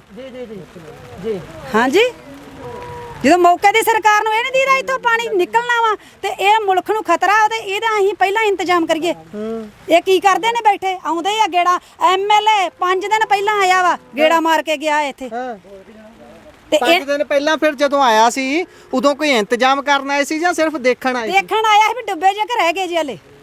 ਹੁਣ ਤਾਂ ਡੁੱਬ ਗਏ, ਹੁਣ ਤਾਂ ਡੁੱਬ ਗਏ ਆ, ਹੁਣ ਤੇ ਹਾਲੇ ਤੱਕ ਨਹੀਂ ਆਇਆ। ਇਹ ਵੇਖਣ ਆਇਆ ਸੀ। ਫਿਰ ਵੋਟਾਂ ਲੈਣ ਤਾਂ 1.5 ਸਾਲ ਰਹਿ ਗਿਆ, ਫੇਰ ਆਉਣਾ ਇਹਨਾਂ ਨੇ ਕਹਿਣਾ। ਫੇਰ ਹੱਥ ਜੋੜਨਗੇ ਆਣ ਕੇ ਸਾਡੇ ਗਾਰੀ ਤੇ, ਹੁਣ ਅੱਗੋਂ ਅਸੀਂ ਪ੍ਰਸ਼ਾਦ ਦੇਵਾਂਗੇ ਵੀ ਉਦੋਂ ਕਿੱਥੇ ਹੁੰਦੇ ਜੇ ਤੁਸੀਂ? ਹੁਣ ਤਾਂ ਪ੍ਰਸ਼ਾਦ ਹੀ ਮਿਲਣਾ, ਅੱਗੋਂ ਇਹਨਾਂ ਨੂੰ ਹੋਰ ਕੀ ਮਿਲਣਾ? ਇਹਨਾਂ ਨੂੰ ਆਪ ਨੂੰ ਸ਼ਰਮ ਆਉਣੀ ਚਾਹੀਦੀ ਵੀ ਜਦੋਂ ਉੱਥੇ ਜਾ ਕੇ ਅਸੀਂ ਇਹੋ ਜਿਹੇ ਹਾਲਾਤਾਂ 'ਚ ਨਹੀਂ ਜਾਂਦੇ, ਅਸੀਂ ਵੋਟਾਂ ਲੈਣ ਕਾਹਦੇ ਲਈ ਆਉਣੇ ਇੱਥੇ? ਇਹਨਾਂ ਨੂੰ ਆਪ ਨੂੰ ਸ਼ਰਮ ਚਾਹੀਦੀ ਆ। ਚਾਹੇ ਤਾਂ ਫਿਰ ਸਾਰੇ ਕੰਮ ਕਰਨ ਸਾਡੇ ਆ ਕੇ ਵੀ ਆ ਜਿੰਨਾ ਇੱਥੇ ਮੁਲਕ ਬੈਠਾ ਕਿੰਨਾ 200-250 ਘਰ ਆ, ਇਹ ਨਹੀਂ ਇਹਨਾਂ ਨੂੰ ਦੀਦੇ ਵੋਟਾਂ ਵੇਰੀ ਦਿਸਦੇ, ਉਦਾਂ ਨਹੀਂ ਦਿਸਦੇ ਇਹਨਾਂ ਨੂੰ। ਇਹ ਜਦੋਂ ਵੋਟਾਂ ਹੁੰਦੀਆਂ ਉਸਲੇ ਵੋਟਾਂ ਦੇ ਰੂਪ 'ਚ ਤਾਂ ਦਿਖ ਜਾਂਦੇ, ਉਦੋਂ ਤਾਂ ਦਿਖਦੇ ਆ, ਉਦੋਂ ਤਾਂ ਬੜੀ ਮਿਹਰਬਾਨੀਆਂ ਤੇ ਕਰ ਦੋ, ਦਬਦਬ ਬਣਾ ਦਿਓ ਸਾਨੂੰ। ਹਾਂਜੀ, ਐਤਕੀ ਕਰ ਦੇਣਾ ਸਾਰਾ ਕੁਝ। ਐਰਕੀ ਕਰਨਗੇ ਸਾਰਾ ਕੁਝ, ਐਰਕੀ ਮੁਲਕ ਨੂੰ ਅੱਗੇ ਅੱਧੇ ਨੂੰ ਰੋੜਦਾ ਹੈ, ਅੱਧੇ ਨੂੰ ਹੋਰ ਰੋੜ ਦੇਣਗੇ। ਮੰਨ ਲਓ ਇੱਥੋਂ ਬੰਨ ਟੁੱਟ ਜਾਂਦਾ ਹੈ ਤੇ ਕਿੱਥੇ ਜਾਵਾਂਗੇ ਅਸੀਂ? ਸਹੀ ਗੱਲ ਹੈ, ਹਰੇਕੀ ਜਾ ਕੇ ਰੁਕਣਾ, ਅਸੀਂ ਕਿਤੇ ਨਹੀਂ ਰੁਕਣਾ। ਇਹ ਸਰਕਾਰਾਂ ਨੂੰ ਇਹ ਨਹੀਂ ਦੀਦਾ ਵੀ ਇੱਥੋਂ ਨੁਕਸਾਨ ਹੋਣਾ ਹੈ। ਇਹ ਨਹੀਂ ਲੱਗਦਾ ਵੀ 2023 ਚ ਹੜ੍ਹ ਆਇਆ ਉਸ ਸਮੇਂ ਵੀ ਤੁਹਾਡਾ ਨੁਕਸਾਨ ਹੋਇਆ ਹੋਊਗਾ, ਉਸ ਸਮੇਂ ਵੀ ਇੱਥੋਂ ਕਈ ਬੰਨ ਟੁੱਟਦਾ ਹੈ ਤੇ ਐਤਕੀ ਫੇਰ ਹੋ ਗਿਆ? ਸਰਕਾਰਾਂ ਸਿੱਖਦੀਆਂ ਨਹੀਂ, ਸਰਕਾਰਾਂ ਇੰਤਜ਼ਾਮ ਨਹੀਂ ਕਰਦੀਆਂ ਤੁਹਾਡੇ ਵਰਗੇ ਲੋਕਾਂ ਦੇ ਲਈ? ਨਾ ਕੁਝ ਨਹੀਂ ਜੇ ਕਰਦੀਆਂ। ਆ ਬੰਨ ਗਏ ਨੇ ਵੀ ਇਹ ਇੱਥੇ ਡੁੱਬ ਮਰਨ, ਐ ਨੂੰ ਵੀ ਪਾਣੀ ਨਾ ਨਿਕਲੇ ਜਿਹੜਾ ਪਿੱਛੋਂ ਪਾਣੀ ਆਉਣਾ। ਅੱਗੇ ਸੜਕ ਆ, ਇੱਧਰ ਬੰਨ ਵੱਜ ਗਿਆ ਤੇ ਵਿਚਕਾਰ ਅਸੀਂ ਨਿਕਲਣਾ ਕਿੱਧਰ ਨੂੰ? ਦੂਜੇ ਬੰਨੇ ਸੜਕ ਤੇ ਪਾਣੀ ਜਾਣ ਲਈ ਵੀ ਕੋਈ ਰਾਹ ਨਹੀਂ ਹੈਗਾ, ਦਰਿਆ ਹੀ ਹੈ ਕੱਲਾ। ਬਸ ਦਰਿਆ ਹੀ ਹੈ ਕੱਲਾ, ਕੋਈ ਰਸਤਾ ਨਹੀਂ। ਇਹਨਾਂ ਜਦੋਂ ਸੜਕਾਂ ਵੱਧੀਆਂ ਇਹਨਾਂ ਨੂੰ ਇਹ ਨਹੀਂ ਦੀਦਾ ਵੀ ਅਸੀਂ ਇਹਦੇ ਵਿੱਚ ਪੋਰੇ ਪਾਉਣੇ ਵੱਡੇ ਵੱਡੇ, ਪੁਲੀਆਂ ਪਾਈਏ ਅਸੀਂ। ਇਹ ਇਹਨਾਂ ਦੀਆਂ ਗਲਤੀਆਂ ਸਰਕਾਰਾਂ ਦੀਆਂ। ਇਹ ਆਮ ਤੋਂ ਆਮ ਵਿਅਕਤੀ ਨੂੰ ਵੀ ਪਤਾ ਹੈ ਕਿ ਇੰਜੀਨੀਅਰਿੰਗ ਦਾ ਇਹ ਵੀ ਨਮੂਨਾ ਹੁੰਦਾ ਹੈ ਵੀ ਤੁਸੀਂ ਪੁਲੀਆਂ ਪਾ ਕੇ ਪਾਣੀ ਕੱਢਣ ਦਾ ਪਹਿਲਾਂ ਹੀ ਇੰਤਜ਼ਾਮ ਰੱਖੋ, ਪਰ ਜਦੋਂ ਤੁਸੀਂ ਇਹੋ ਜਿਹਾ ਇੰਤਜ਼ਾਮ ਹੀ ਨਹੀਂ ਰੱਖੋਗੇ ਤਾਂ ਕੀ ਹੋਊਗਾ? ਬੀਬੀ ਜੀ ਆਪਣਾ ਨਾਮ ਦੱਸ ਦਿਓ। ਬਲਵਿੰਦਰ ਕੌਰ, ਪਿੰਡ ਰੜਾਮੰਡ ਤੋਂ ਬੀਬੀ ਬਲਵਿੰਦਰ ਕੌਰ ਹੁਣੀ ਸਾਰੀ ਸਥਿਤੀ ਸਾਨੂੰ ਦੱਸੀ ਹੈ। ਹੁਣੇ ਇਹ ਪਸ਼ੂ ਚੋ ਕੇ ਇੱਧਰ ਆਏ ਨੇ, ਉਹਨਾਂ ਦੇ ਪਸ਼ੂ ਉੱਧਰ ਖੜੇ ਨੇ, ਪਿੱਛੇ ਦੇਖ ਸਕਦੇ ਹੋ, ਤੇ ਇਹ ਆਪ ਵਿਚਾਰੇ ਬਿਲਕੁਲ ਬਿਆਸ ਦਰਿਆ ਦੇ ਬੰਨ ਉੱਤੇ ਖੜੇ ਨੇ। ਇੱਧਰ ਵੀ ਸੜਕ ਚੱਲ ਰਹੀ ਹੈ। ਬਾਈ ਜੀ ਤੁਸੀਂ ਮਾੜਾ ਜਿਹਾ ਅੱਗੇ ਨੂੰ ਆਇਓ, ਆਪਾਂ ਗੱਲਬਾਤ ਕਰ ਲਈਏ। ਆਪਣਾ ਨਾਮ ਦੱਸਿਓ। ਮੇਰਾ ਨਾਮ ਗੁਰਸਾਹਿਬ ਸਿੰਘ। ਅੱਛਾ ਜੀ, ਗੁਰਸਾਹਿਬ ਸਿੰਘ ਜੀ, ਇਹ ਜਦੋਂ ਹਾਲਾਤ ਬਣੇ ਨੇ ਤਾਂ ਤੁਹਾਨੂੰ ਕੀ ਲੱਗਾ ਵੀ ਕੋਈ ਮਦਦ ਲਈ ਆਊਗਾ ਸਰਕਾਰੀ ਪੱਧਰ ਤੇ ਜਾਂ ਕੋਈ ਆਇਆ ਫਿਰ ਜਦੋਂ ਤੁਸੀਂ ਸੋਚ ਰਹੇ ਸੀ? ਨਹੀਂ ਦੇਖੋ ਜੀ, ਅਜੇ ਤੇ ਤੱਕ ਤਾਂ ਨਹੀਂ ਕੋਈ ਆਇਆ ਤੇ ਅੱਗੇ ਦਾ ਪਤਾ ਨਹੀਂ ਕੋਈ ਆਵੇ ਕਿ ਨਾ ਆਵੇ। ਹਾਲ ਦੀ ਘੜੀ ਤੱਕ ਤੇ ਕੋਈ ਨਹੀਂ ਆਇਆ। ਫਿਰ ਜਦੋਂ ਨਹੀਂ ਕੋਈ ਆ ਰਿਹਾ ਫਿਰ ਆਪਣੇ ਪੱਧਰ ਤੇ ਇੰਤਜ਼ਾਮ ਕਰ ਰਹੇ ਹੋ ਸਾਰੇ? ਹਾਂਜੀ, ਆਪਣਾ ਹੀ ਪ੍ਰਬੰਧ ਕੀਤਾ ਜੀ, ਆਪਣੇ ਆ ਟੈਂਟ ਟੁੰਟ ਲਾਏ ਆ ਤੇ ਤੂੜੀ ਤਾੜੀ ਆਪਣੀ ਲਿਆ ਕੇ ਘਰਾਂ ਤੋਂ ਪਾਉਂਦੇ ਆ ਬੇੜੇ ਨਾਲ। ਆਪੇ ਹੀ ਹਾਂਜੀ ਆਪੇ। ਬੇੜੇ ਕਿੱਥੋਂ ਲਿਆਂਦੇ? ਬੇੜੇ ਸਰ ਇਧਰੋਂ ਲਿਆਂਦਾ ਕਿਸੇ ਦਾ ਮੰਗ ਕੇ ਲਿਆਂਦਾ ਬੇੜਾ। ਕਿਸੇ ਦਾ ਮੰਗ ਹਾਂਜੀ, ਉਹ ਵੀ ਨਹੀਂ ਸਰਕਾਰੀ ਮਿਲਿਆ? ਨਹੀਂ। ਅੱਛਾ, NDRF ਦੀਆਂ ਟੀਮਾਂ ਹੁੰਦੀਆਂ ਨੇ ਨੈਚੁਰਲ ਡਿਜ਼ਾਸਟਰਸ ਦੇ ਨਾਲ ਨਜਿੱਠਣ ਦੇ ਲਈ, ਇਹੋ ਜਿਹੀਆਂ ਆਫਤਾਂ ਦੇ ਨਾਲ ਨਜਿੱਠਣ ਦੇ ਲਈ, ਉਹ ਕੋਈ ਟੀਮ ਪਹੁੰਚੀ ਹੋਵੇ? ਅਜੇ ਤੱਕ ਨਹੀਂ ਕੋਈ ਪਹੁੰਚੀ। ਕੋਈ ਟੀਮ ਨਹੀਂ ਪਹੁੰਚੀ। ਪਹੁੰਚੀ। ਨਹੀਂ MLA ਪਹੁੰਚਿਆ? ਨਹੀਂ ਪਹੁੰਚੀ। ਰਾਜਾ ਜਿਹੜਾ MLA ਹੈ ਤੁਹਾਡਾ? ਅਜੇ ਤੱਕ ਨਹੀਂ ਕੋਈ ਪਹੁੰਚਿਆ। ਠੀਕ ਹੈ, ਇਹ ਅਸੀਂ ਨਹੀਂ ਕਹਿ ਰਹੇ, ਨਾ ਹੀ ਇਹਨਾਂ ਲੋਕਾਂ ਨੂੰ ਕੁਝ ਪੜਾਇਆ ਸਿਖਾਇਆ ਹੋਇਆ ਹੈ। ਖੁਦ ਆਪ ਆਮ ਲੋਕਾਂ ਦੀ, ਆਮ ਸਰਕਾਰ ਦੇ MLA ਆਮ ਲੋਕਾਂ ਦੀ ਸਾਰ ਨਹੀਂ ਲੈ ਰਹੇ। ਇਹ ਉਹ ਲੋਕ ਨੇ ਜਿਨ੍ਹਾਂ ਦੀਆਂ 15-15 20-20 ਕਿੱਲੇ ਦੀ ਪੈਲੀ ਹੈ। ਜਦੋਂ 15-15 20-20 ਕਿੱਲਿਆਂ ਦੇ ਮਾਲਕ ਇਸ ਤਰੀਕੇ ਦੇ ਨਾਲ ਰੁਲ ਰਹੇ ਨੇ ਤਾਂ ਜਿਹੜਾ ਬਿਲਕੁਲ ਮਜ਼ਦੂਰ ਵਰਗ ਦਾ, ਮਜ਼ਦੂਰ ਤਬਕੇ ਦਾ ਵਿਅਕਤੀ ਹੋਊਗਾ, ਉਹ ਕਿੰਨਾ ਟੁੱਟਿਆ ਹੋਇਆ ਹੋਊਗਾ, ਉਹਦਾ ਅੰਦਾਜ਼ਾ ਅਸੀਂ ਨਹੀਂ ਲਗਾ ਸਕਦੇ। ਭਾਈ ਫਿਰ ਤੁਹਾਡੇ ਕੋਲ ਤਾਂ ਪੈਲੀ ਹੈ, ਚਲੋ ਬੰਦਾ ਪੈਲੀ ਸੁਧਾਰ ਕੇ ਉਸ ਨੂੰ ਲੈਣ ਤੇ ਆ ਜਾਊਗਾ। ਜਿਹੜਾ ਬੰਦਾ ਬਿਲਕੁਲ ਹੀ ਮਜ਼ਦੂਰੀ ਕਰਕੇ ਘਰ ਚਲਾਉਂਦਾ ਹੈ, ਜਦੋਂ ਇਦਾਂ ਦੇ ਵਿੱਚ ਉਹਨੂੰ ਬਾਹਰ ਨਿਕਲਣਾ ਪੈ ਜਾਵੇ ਜਾਂ ਉਹਦਾ ਘਰ ਬਹਿ ਜਾਵੇ ਤਾਂ ਉਹਦੇ ਹਾਲਾਤ ਕੀ ਬਣਦੇ ਹੋਣਗੇ? ਵੀਰ ਜੀ ਉਹ ਤੇ ਮਰਿਆ ਉਹਦੇ ਪੱਲੇ ਕੀ ਰਹਿ ਜਾਊਗਾ? ਜ਼ਿਮੀਂਦਾਰ ਦੇ ਪੱਲੇ ਕੱਖ ਨਹੀਂ। ਹੁਣ ਫਸਲ ਖਰਾਬ ਹੋ ਗਈ ਸਾਰੀ। ਕਿੰਨੀ ਕੁ ਫਸਲ, ਜਿੱਦਾਂ ਤੁਹਾਡੇ ਦੱਸਦੇ ਸੀ ਭੈਣ ਹੋਣੀ ਕਿ 15-16 ਕਿੱਲੇ ਸੀ, 15-16 ਕਿੱਲਿਆਂ 'ਚ ਹੁਣ ਤੱਕ ਕਿੰਨਾ ਖਰਚ ਫਸਲ ਦਾ ਆ ਚੁੱਕਾ ਸੀ? ਤਿਆਰ ਤਾਂ ਹਾਲੇ ਫਸਲ ਨਹੀਂ ਹੋਈ ਸੀ। ਹਾਂਜੀ 15,000 ਰੁਪਇਆ ਕਿੱਲੇ ਦਾ ਖਰਚਾ ਤੇ ਆ ਹੀ ਜਾਂਦਾ ਜੀ। 15,000 ਕਿੱਲੇ ਦਾ? ਹਾਂਜੀ। ਅੱਛਾ, ਅੱਗੇ ਸਾਲ ਕਹਿਣ ਦਾ ਭਾਵ ਵੀ 2 ਲੱਖ ਰੁਪਈਆ ਤਾਂ ਲੱਗ ਚੁੱਕਾ ਤੁਹਾਡਾ, 2 ਤੋਂ ਜ਼ਿਆਦਾ ਹੀ। ਹਾਂਜੀ ਹਾਂਜੀ। ਤੇ ਅੱਗੇ ਹੁਣ ਖਰਚਾ ਵੀ ਲਾ ਲਿਆ, ਫਸਲ ਵੀ ਪਲ ਗਈ ਸਾਰੀ, ਤੇ ਹੁਣ ਬਚਿਆ ਵੀ ਕੱਖ ਨਹੀਂਗਾ, ਕੁਛ ਨਹੀਂ ਬਚਿਆ। ਹਾਂਜੀ। ਤੇ ਅੱਗੇ ਬੰਦੇ ਨੇ 100 ਪ੍ਰਬੰਧ ਕੀਤਾ ਹੁੰਦਾ, ਸੋਚਿਆ ਹੁੰਦਾ ਫਲਾਣੇ ਦੇ ਪੈਸੇ ਦੇਣੇ ਨੇ, ਫਲਾਣੇ ਦਾ ਆਹ ਕਰਨਾ ਹੈ, ਫਿਰ ਉਹ ਸਾਰਾ ਕੁਝ ਰਹਿ ਗਿਆ। ਦੇਖੋ ਜੀ ਐਡੇ ਟਰੈਕਟਰ ਲਏ ਆ, 75,000 ਰੁਪਈਆ ਇਹਨਾਂ ਦੀ ਕਿਸ਼ਤ ਆ 6 ਮਹੀਨਿਆਂ ਦੀ, ਉਹ ਕਿੱਥੋਂ ਦੇਣੀ ਅਸੀਂ? ਜੇ ਅਸੀਂ ਕਿਸ਼ਤ ਨਾ ਦੇਵਾਂਗੇ ਸਾਡੇ ਟਰੈਕਟਰ ਲੈ ਜਾਣਗੇ। ਤੇ ਫਿਰ MLA ਨੂੰ ਕਹੋ ਵੀ ਭਾਈ ਸਾਡੇ ਨੁਕਸਾਨ ਹੁੰਦੇ ਨੇ, MLA ਸਾਹਿਬ ਕਿਉਂ ਨਹੀਂ ਬੌੜਦੇ? ਕੋਈ ਨਹੀਂ ਜੀ ਸੁਣਦਾ, ਕਿਸੇ ਦੀ ਕੋਈ ਨਹੀਂ ਸੁਣਦਾ, ਬਸ ਗੱਲਾਂ ਹੀ ਆ, ਗੱਲਾਂ ਬਾਤਾਂ ਕਰ ਜਾਂਦੇ ਆ, ਬਸ ਕੋਈ ਨਹੀਂ ਸੁਣਦਾ ਕਿਸੇ ਦੀ। ਠੀਕ ਹੈ, ਆ ਸਾਰੇ ਨੌਜਵਾਨ ਉੱਥੋਂ ਤੁਹਾਡੇ ਆਲੇ ਦੁਆਲੇ ਦੇ ਹੀ ਨੇ? ਹਾਂਜੀ ਹਾਂਜੀ। ਠੀਕ ਹੈ ਬਾਈ, ਤੁਸੀਂ ਅੱਗੇ ਨੂੰ ਆਓ ਢੱਲੋਂ ਸਾਹਿਬ। ਹਾਂਜੀ। ਅੱਛਾ, ਕੀ ਨਾਮ ਹੈ ਜੀ ਤੁਹਾਡਾ? ਮਲਕੀਤ ਸਿੰਘ ਜੀ। ਮਲਕੀਤ ਸਿੰਘ ਜੀ, ਠੀਕ ਹੈ। ਤੇ ਦੱਸੋ ਕੁਝ ਹਾਲਾਤ ਆਪਣੇ ਆਲੇ ਦੁਆਲੇ ਦੇ ਕਿੱਦਾਂ ਦੇ? ਦੇਖੋ ਇਹ ਤੁਹਾਡੇ ਸਾਹਮਣੇ ਹੀ ਆ। ਆ ਹੁਣੇ ਡੰਗਰ ਕੱਢ ਕੇ ਲਿਆਇਆ ਮੈਂ ਤਾਂ ਗਲ ਪਾਣੀ ਦੇ ਵਿੱਚ। ਗਲ ਪਾਣੀ? ਹਾਂਜੀ, ਦਰਿਆ ਦੇ ਵਿੱਚ ਦੀ ਇੱਧਰ ਦੀ। ਠੀਕ ਹੈ ਜੀ। ਹਾਂਜੀ। ਤੇ ਕੋਈ ਮਦਦ ਕਰਨ ਪਹੁੰਚਿਆ? ਮਦਦ ਕਰਨ ਇੱਥੇ ਕੋਈ ਨਹੀਂ, ਆਪ ਹੀ ਲਿਆਂਦੇ ਕੱਢ ਕੇ। ਤੇ ਫਿਰ ਜਿਹੜੇ ਇੱਕ ਸਰਕਾਰ ਕਹਿੰਦੀ ਹੈ ਕਿ ਅਸੀਂ ਤਾਂ ਸਾਰਿਆਂ ਨੂੰ ਮੁਆਵਜ਼ਾ ਵੀ ਦਿੰਦੇ ਆ, ਤੇ ਪਹਿਲਾਂ ਕਹਿੰਦੇ ਰਹੇ ਨੇ। ਮੈਂ ਨਾ ਵੀਰੇ ਸਾਡੀ 2023 ਲੱਖ ਰੁਪਏ ਦੀ ਮੇਰੀ ਖੁਦ ਦੀ ਝੋਟੀ ਮਰੀ ਇੱਥੇ ਜੜਾੜ ਆਇਆ ਹੈ। ਲੱਖ ਰੁਪਏ ਦੀ? ਲੱਖ ਰੁਪਏ ਦੀ ਝੋਟੀ, ਸਾਰਿਆਂ ਨੂੰ ਪਤਾ ਮੇਰੇ ਪਿੰਡ ਦਾ। ਹਾਂ। 1 ਰੁਪਈਆ ਵੀ ਦਿੱਤਾ ਗੱਲ ਕਰ ਨਹੀਂ? ਇਹਨਾਂ ਦੀ ਕਿਹੜੀ ਗੱਲ ਹੈ, ਬੜਾ ਕੋ ਕਹਿੰਦੇ ਆ, ਬਹੁਤ ਕੁਝ ਕਹਿੰਦੇ ਨੇ। ਮੈਂ ਤਾਂ ਇੱਕੋ ਗੱਲ ਕਰਦਾ, ਸਾਡਾ ਬੰਨ ਹੀ ਲਾ ਦੇਣਾ ਤਾਂ ਨੂੰ, ਹਾਂ, ਤੇ ਸਾਨੂੰ ਇੰਨਾ ਹੀ ਬੜਾ ਵਾ। ਨਹੀਂ ਤੇ ਪਰਮਿਸ਼ਨ ਦੇ ਦੇਣਾ, ਆਪੇ ਅਸੀਂ ਪਿੰਡ ਦੇ ਗਰਾਈ ਕਰਕੇ ਬਣਾ ਲਾਂਗੇ। ਪਰਮਿਸ਼ਨ ਵੀ ਨਹੀਂ ਮਿਲਦੀ? ਪਰਮਿਸ਼ਨ ਦੇ ਦੇਣਾ। ਇਹ ਹਾਲਾਤ ਨੇ। ਧਰਾਤਲ ਦੇ ਲੋਕ ਕਹਿ ਰਹੇ ਨੇ ਕਿ ਜੇ ਸਰਕਾਰ ਨਹੀਂ ਕਰ ਸਕਦੀ ਤਾਂ ਸਾਨੂੰ ਪਰਮਿਸ਼ਨ ਦੇ ਦਿਓ, ਅਸੀਂ ਆਪਣੇ ਪੱਧਰ ਤੇ ਕੁਝ ਨਾ ਕੁਝ ਕਰ ਲਾਂਗੇ। ਇੱਕ ਬੀਬੀ ਹੁਣੀ ਹੋਰ ਆਏ ਨੇ, ਇਹਨਾਂ ਨਾਲ ਗੱਲ ਕਰਦੇ। ਸਤਿ ਸ੍ਰੀ ਅਕਾਲ ਬੀਬੀ ਜੀ। ਸਤਿ ਸ੍ਰੀ ਅਕਾਲ ਵੀਰੇ। ਅੱਛਾ, ਤੁਸੀਂ ਵੀ ਪਸ਼ੂ ਚੋ ਰਹੇ ਸੀ, ਤੇ ਕਿੱਦਾਂ ਚੱਲ ਰਿਹਾ ਹੁਣ? ਕਿੱਦਾਂ ਫਿਰ ਰਹਿ ਰਹੇ ਹੋ ਇੱਥੇ? ਇਦਾਂ ਹੀ ਆ, ਤੁਹਾਡੇ ਸਾਹਮਣੇ ਹੀ ਆ, ਜਿੱਦਾਂ ਦੇ ਮਾਹੌਲ ਹੈਗੇ। ਉੱਪਰੋਂ ਮੀਂਹ ਵੀ ਹਟਣ ਦਾ ਨਾਂ ਨਹੀਂ ਲੈ ਰਿਹਾ। ਰੱਬ ਦੇ ਮਾਰੇ ਆ, ਕੁਝ ਬੰਦਿਆਂ ਨੇ ਮਾਰਿਆ। ਰੱਬ ਦੇ ਜ਼ਿਆਦਾ ਮਾਰਿਓ ਆ ਜਾਂ ਬੰਦਿਆਂ ਦੇ? ਬੰਦਿਆਂ ਤੇ ਜ਼ਿਆਦਾ ਮਾਰਿਆ ਏ। ਰੱਬ ਤੇ ਚੱਲ ਮੀਂਹ ਪਾਈ ਜਾਂਦਾ ਤੇ ਹਟਦਾ ਨਹੀਂ, ਤੇ ਬੰਦਿਆਂ ਨੇ ਮਾਰਿਆ। ਬੰਨ ਬਣਾ ਦੇਣਾ ਤੇ ਉਹ ਤਾਂ ਕਿਤੇ ਲਾ ਦੇਣ ਕਿਸੇ ਪਾਸੇ, ਤੇ ਅਸੀਂ ਕਿਤੇ ਸੌਖੇ ਬਹਿ ਜਾਈਏ, ਸਾਨੂੰ ਪਾਣੀ ਤੇ ਨਾ ਇੱਧਰੋਂ ਆਣ ਕੇ ਪਵੇ। ਇੱਕ ਪਾਸੇ ਦੇ ਵਿੱਚ ਜੰਗਲ ਬਣਿਆ ਪਿਆ, ਉਹਦੀ ਡਾਫ ਲੱਗਦੀ ਤੇ ਪਾਣੀ ਬਲਕਿ ਉਧਰੋਂ ਸਾਨੂੰ ਆਣ ਪੈਂਦਾ। ਬੰਨ ਨਹੀਂ ਗਾੜੀ ਹੈਗਾ। ਜੰਗਲ ਕਿਹਨੇ ਲਾਇਆ? ਜੰਗਲਾਤ ਨੇ ਲਾਇਆ। ਜੰਗਲਾਤ ਨੂੰ ਇਹੀ ਜਗ੍ਹਾ ਦਿਸੀ ਜੰਗਲ ਨੂੰ? ਹਾਂ ਸਾਰੇ ਵੇਖੋ ਜਾ ਕੇ, ਫੋਟੋ ਲਾ ਕੇ ਵੇਖੋ, ਸਭ ਜੰਗਲਾਤ ਨੇ ਜੰਗਲ ਲਾਇਆ। ਇੱਕ ਮਿੰਟ ਲੱਗ ਗਿਆ। ਹਾਂਜੀ, ਜੰਗਲਾਤ ਨੇ ਸਾਰਾ ਜੰਗਲ ਲਾਇਆ ਤੇ ਸਾਨੂੰ ਡਾਫ ਲੱਗਦੀ ਤੇ ਪਾਣੀ ਉੱਤੋਂ ਦੀ ਵਲ ਕੇ ਆ ਜਾਂਦਾ। ਗਾੜੀ ਬੰਨ ਨਹੀਂ ਹੈਗਾ। ਠੀਕ ਹੈ ਜੀ। ਆ ਥੋੜਾ ਜਿਹਾ ਬੰਨ, ਗਾੜੀ ਤੇ ਬੰਨ ਹੈਗਾ ਨਹੀਂ। ਦਰਿਆ ਤੇ ਇਹਨੂੰ ਹੋ ਗਿਆ ਸਾਰਾ, ਵਿੱਚ ਤੇ ਰੁੱਖ ਲੱਗ ਗਏ। ਵਿੱਚ ਰੁੱਖ ਲੱਗ ਗਏ। ਇਹ ਆਮ ਤੋਂ ਆਮ ਵਿਅਕਤੀ ਨੂੰ ਵੀ ਇਸ ਗੱਲ ਦਾ ਪਤਾ ਹੈ। ਮੈਂ ਚਾਹੂੰਗਾ ਇੱਕ ਵਾਰ ਇੱਧਰ ਕੈਮਰਾ ਘੁਮਾ ਦਿੱਤਾ ਜਾਵੇ। ਆ ਤੁਸੀਂ ਦੇਖ ਸਕਦੇ ਹੋ ਵਿੱਚ ਜਿੰਨੇ ਰੁੱਖ ਲੱਗੇ ਹੋਏ ਨੇ, ਇਹ ਕਹਿੰਦੇ ਨੇ ਕਿ ਜੰਗਲਾਤ ਮਹਿਕਮੇ ਦੇ ਵੱਲੋਂ ਲਗਾਏ ਗਏ ਰੁੱਖ ਨੇ। ਰੁੱਖਾਂ ਦੀ ਗਿਣਤੀ ਵਧਾਉਣ ਦੇ ਲਈ ਉਹਨਾਂ ਨੂੰ ਸਹੀ ਢੰਗ ਤੇ ਵੀ ਲਾਉਣਾ ਜ਼ਰੂਰੀ ਹੈ। ਤੁਸੀਂ ਕੋਈ ਵੀ ਕਹਿ ਲਈਏ ਵੀ ਗੈਰ ਜ਼ਰੂਰੀ ਜਗ੍ਹਾ ਤੇ ਚੀਜ਼ਾਂ ਲਾ ਦਿਓਗੇ ਤਾਂ ਉਸ ਦਾ ਇਸੇ ਤਰੀਕੇ ਨਾਲ ਨੁਕਸਾਨ ਹੋਊਗਾ। ਆਮ ਤੋਂ ਆਮ ਵਿਅਕਤੀ ਵੀ ਇਹ ਗੱਲ ਦੱਸ ਰਿਹਾ ਹੈ ਕਿ ਭਾਈ ਇਹ ਗਲਤ ਜਗ੍ਹਾ ਤੇ ਲੱਗੇ ਹੋਏ ਰੁੱਖ ਨੇ, ਡਾਫ ਲੱਗਣ ਦੇ ਨਾਲ ਪਾਣੀ ਸਾਡੇ ਪਿੰਡਾਂ 'ਚ ਵੜ ਰਿਹਾ ਹੈ। ਤਾਂ ਫਿਰ ਇਸ ਦਾ ਜ਼ਿੰਮੇਵਾਰ ਕੌਣ ਹੈ? ਕੀ ਸਿਰਫ ਅਧਿਕਾਰੀਆਂ ਨੇ ਅੱਗੇ ਗਿਣਤੀ ਜਾਂ ਪੇਪਰ ਸ਼ੋਅ ਕਰਨੇ ਹੁੰਦੇ ਨੇ ਕਿ ਅਸੀਂ ਕੰਮ ਕਰ ਦਿੱਤਾ, ਪਰ ਕੰਮ ਸਹੀ ਤਰੀਕੇ ਨਾਲ ਹੋਇਆ ਜਾਂ ਨਹੀਂ ਹੋਇਆ ਇਹ ਕਿਸ ਨੇ ਦੇਖਣਾ ਹੁੰਦਾ ਹੈ? ਇਹ ਬਹੁਤ ਗੰਭੀਰ ਹਾਲਾਤ ਇਸ ਸਮੇਂ ਬਣੇ ਹੋਏ ਨੇ। ਤੁਹਾਨੂੰ ਤਸਵੀਰ ਦਿਖਾਈ ਹੈ ਟਾਂਡੇ ਦੇ ਮੰਡ ਏਰੀਏ ਦੇ ਵਿੱਚੋਂ ਰੜਾ ਪਿੰਡ ਹੈ ਇਹ ਰੜਾ ਮੰਡ ਦਾ ਇਹ ਪਿੰਡ ਹੈ। ਸੋ ਹਾਲਾਤ ਤੁਸੀਂ ਦੇਖੇ ਨੇ, ਆਪਣੇ ਵਿਚਾਰ ਰਾਏ ਟਿੱਪਣੀਆਂ ਜ਼ਰੂਰ ਦਿਓ। ਧੰਨਵਾਦ, ਸਤਿ ਸ਼੍ਰੀ ਅਕਾਲ।